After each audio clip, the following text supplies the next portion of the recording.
Neighbors, released in 2014, was funny for what it was worth, and wrapped itself up nicely without seeming like it needed a continuation. But they made another one anyway, basically pulling the exact same story off but with crazy college girls instead of crazy college boys.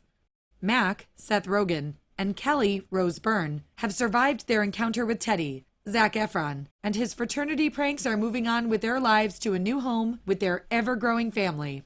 They just need 30 days of peace to sell their home to their potential buyers. Well, with Shelby, played by Chloe Grace Moretz, moving next door and starting her own party-bursting sorority, selling their house just became a whole lot harder for the unhappy couple. Now, Mac and Kelly have pulled their old enemy Teddy onto their side to help them drive the girls out before they lose their potential buyers.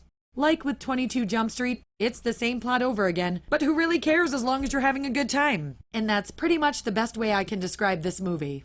Something about the movie's presentation makes Efron, Rogen, and Byrne an amusingly entertaining team. Their antics always know how to produce quite a few laughs.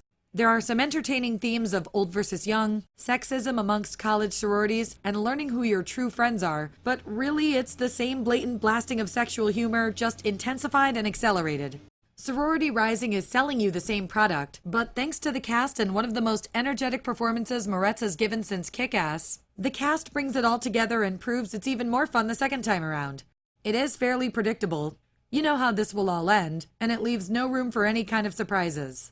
One surprise is Efron's ability to take such a silly character and actually provide some depth and likability to the role. Overall, Neighbors 2 can easily be seen as a poorly crapped out sequel that wasn't needed and rehashes the same gutter trash jokes like clockwork. But the film actually delivers a sizable and solid effort to keep the humor fresh, even though the core is just as rotten and reused as the first film offered. If you hate Rogen's brand of humor or movies that rely on pure crudeness, you won't like this any more than you did the first one. I laughed, I turned red, I turned my thumbs up even though it's more of the same, just faster and dirtier. I give Neighbors 2 Sorority Rising 2.5 stars out of 4.